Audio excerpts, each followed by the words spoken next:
Hey, you. Yeah, you. We have a Discord server now. You can come and join it and hang with me and the boys and our viewers and our future robot overlords. Link is in the description below. So, yeah, enjoy the video. Oh my god, it's happening. Everyone remain calm. I am making a tier list, and it's not about video games. You know, not directly about video games. Video game controllers. You know them, you love them, your hands interact with them. There are a lot of video game controllers, some are better than others, and I'm going to tell you which ones using this, my first ever non-annual video game tier list. Basically, I like game controllers, and I wanted to talk about them, and also I want to do more tier list videos on the channel, so, here we are. Now, game controllers technically go as far back as the 50s, but for the approximately 8 billion of you out there that look at this and don't immediately know what to do, I'm going to start with the Atari 2600 controller. Right off the bat, I gotta say, this is a beautiful, simple design. It's a button and a stick. It's simple, just like the games of its era. I mean, there's really nothing more intuitive than this controller. I can't say it's really anything that you want to jump at to use nowadays. It's not super comfortable or crazy satisfying to use or anything like some controllers are, but, you know, compared to some of the stuff that came before, I feel like this is a pretty solid step forward. We'll give it a nice B tier, you know, put some respect on the classics. Atari 5200 controller. I see you've put a phone on your controller. That'll be popular with the hip young kids of the 80s. I'm generally just kind of confused at how you fall off this hard. Like, why would you decide to put this many buttons on a controller? There's nothing understandable or intuitive about this many buttons. Also, I'm really just generally confused about whatever this is at the top. Is this a stick? Is this a dial? I have no clue what this is.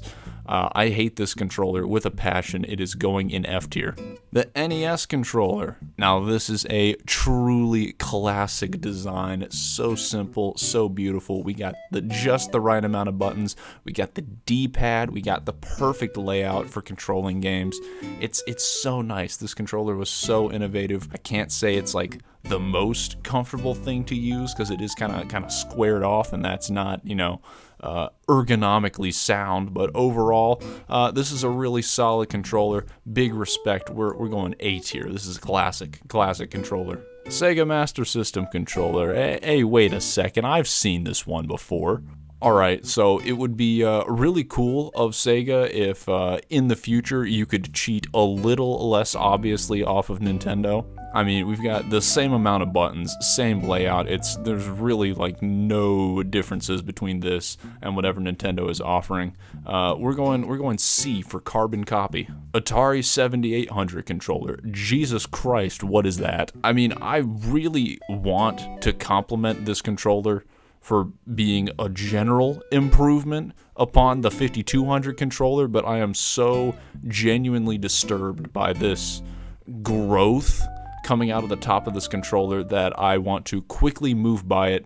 I'm just going to put it in D tier, and I think I'm going to censor it as well. Yeah, that's much better. Sega Genesis controller. It's an NES controller, but it's ergonomic. We got these nice rounded edges. It molds into the hands so much nicer. We got this third button. So, I mean, Sega, you're still cheating off of Nintendo's homework, but at least now it's in your own handwriting. We're going to give this a strong B tier. SNES controller. I am developing feelings I didn't know I could have for a controller. This is just... ooh, it's iconic. We got the 6 face buttons, we got the D-pad, we got the shoulder buttons, we got the rounded layout. It's perfect, it's beautiful, it's simple, it's still great to use today. This is such a phenomenal controller. It has aged so wonderfully. I think, ladies and gentlemen, we have our first S-tier controller. This is a classic to this day. Atari Jaguar controller. Atari, you're drunk. Go home already. So this is a kind of a Sega Genesis controller, but with a number pad. Why the number pad? Why do you default to the number pad every time?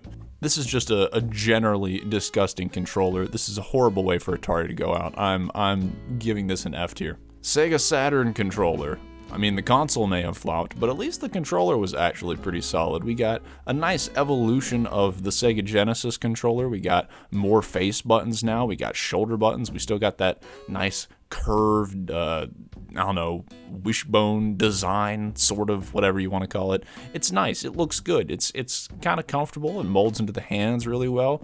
I'm pretty impressed with this controller. I'm going to give it another strong B tier rating. The Sega Saturn 3D control pad. All right, so this was the kind of onset of 3D gaming, and so we've got this weird trend early in 3D gaming where people didn't know how to design controllers, and well, this is a prime example of that, I guess.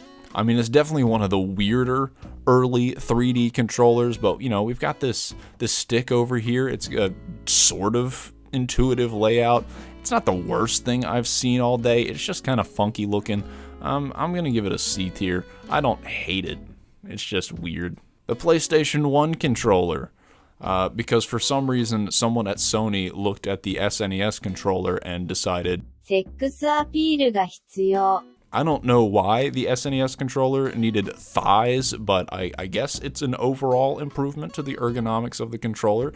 We also got this second set of shoulder buttons, which is kind of cool. It's an interesting controller. It's kind of comfortable to hold. Overall, this is a solid innovation. This is also going in B tier. DualShock 1, because the Sony exec looked at the PlayStation 1 controller and declared, もっと色気を. I mean, this is frankly just unrealistic expectations for controller kind. It's no wonder that controllers nowadays are self-conscious about their appearance. Joking aside, though, this dual stick design is actually pretty brilliant. I mean, this is just the ideal way to play 3D games. The sticks themselves feel fantastic, even by today's standards. Overall, I mean, this is still a really comfortable controller to use. It feels kind of brilliant, especially compared to some of the other controllers that you use to play early 3D games. And I'm going to give it another S tier rating. This is solid. Nintendo 64 controller. I really like how you can't touch all the buttons at once. That's a really cool innovation, Nintendo. I mean, this controller is made to be kind of versatile, made to be used for a variety of different things. Maybe you want to play the 3D games. Maybe you want to just play normal 2D games. Maybe you want to throw it in the garbage. You know, that's it. All equally valid uses for this controller. It's really just known for its bizarre and untraditional layout, but at the same time, it is a pretty innovative controller. I can't say it's the worst thing we've seen today, and it did have some solid innovations like triggers and the introduction of rumble. So I mean, I'd say those innovations balance out its otherwise terribleness. I will give it C tier. The Sega Dreamcast controller. Alright, so we got this very bizarre evolution of the 3D control pad, as you can see, and it's just a really weird controller. I mean, there's some cool things here. We've got the introduction of analog triggers. That's pretty great for racing games. We've also got the VMU, which is a memory card, which is itself a game console. But other than that, the controller just kind of exudes this aura of cheapness. We got cheap plastic buttons, cheap plastic control stick. Why does the wire come out of the bottom? That's why. I don't know. This is kind of a sad, weird, bizarre way for Sega to go out. I'm putting this D tier. The DualShock 2. It's a DualShock 1, but with a fresh coat of paint. Way to be innovative, Sony. I stand corrected. We also have analog face buttons, which is just one of the dumbest ideas I could possibly think of. I mean, why do face buttons need to be pressure sensitive? It just seems so impractical and unintuitive. Why would you ever use this? I hate this innovation. It sucks. I'm still gonna put it in C tier though. It's not that bad. It's just normal bad. Nintendo GameCube controller. So I know there are some of you out there who have probably never used one of these things, and I know you think this looks really bizarre. But I'm telling you, this controller is actually so nice to use. It's so comfortable. It just melts into the hands. The triggers, there's something about the triggers that are just so good to use. They feel so right. There are a number of weird quirks about this controller. Why are the C stick and D-pad so small? Why do all the buttons need to orbit around the A button? Why does it only need one bumper? Like, what? There's just some very strange design decisions, but overall, this is quite an excellent controller. I enjoy using this. It's going in A tier. The Duke. You might have heard about when this controller first released because they are still making movies about it. This is a truly mammoth controller, and it has got a lot of very bizarre design decisions, like why are the buttons laid out like this? Why is the right thumbstick so tiny? You call that a D-pad? And why are all the buttons analog? There's just so much weird stuff going on with this controller that it's hard to find any good points about it. I just... D tier. The Xbox Controller S. This was Japan's controller until Microsoft realized it was better than whatever was being sold in, I don't know, Dayton, Ohio. And so it became everyone's controller. It's got some of the same problems as the Duke. It's got some weird proportions, and it's got those analog face buttons, which suck. But other than that, it's a much better controller to use. It's much better sized. It fits into hands much easier. The D-pad actually looks like a D-pad, so I'm feeling a B tier. I'm feeling generous today. Xbox 360 controller. Ladies and gentlemen, we have reached peak ergonomics. This controller to this day remains unparalleled in its comfort. It feels so good. It just melts right into the hands. It's so nice. It's so good. We got the analog triggers. We got the normal face buttons.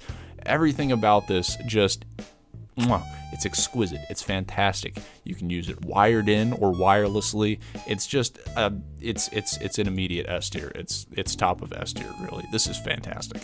The DualShock 3. Good old Sony sticking with all reliable, how predictable. I mean, at least the buttons are no longer analog, and we do have analog triggers now, which is kind of surprised it took them this long to introduce that, but okay. I mean, other than that, this is just a very standard Sony PlayStation controller. It's C tier. The Wiimote. Ooh, a lot of people really love or hate this controller, and I am guilty of a little bit of both. I mean, it was made to be very versatile. You can use it like a classic controller, like a TV remote, as a motion controller, or with a variety of accessories and plugins for, various other uses, but the problem is, really, it doesn't excel at any one of those areas. It's kind of just overall very mediocre to use no matter what you're using it for. It's just kind of the bare minimum for what it was supposed to be. I think it's kind of overrated in my opinion. I'm going with C tier. It's kind of just average. The Wii U gamepad. I mean, it's bulky, it's heavy, it's got a poor battery life, it's got a lot of useless features, it was never properly utilized by any of its games. There's really just a lot of drawbacks to this controller. I mean, it was kind of just the main selling point of the Wii U, and it was never really used. It was not a great selling point. It was a generally confusing controller. I mean, it's got nice ergonomics, I guess, but this is just this is a D tier controller. I'm talking myself into hating this thing. Wii U Pro controller. What is that? Why are both the sticks up top? That's horrible. That's disgusting. I hate this. And we got the digital trigger. No, not Nintendo. Why? Why would you do such a thing? DualShock 4. Oh, whoa. Sony did something sort of new? Oh my, I wasn't prepared for this. I'm okay. I'm in shock. I'm okay. All right. So we've got a sort of a new design, sort of a new layout. It looks kind of cool.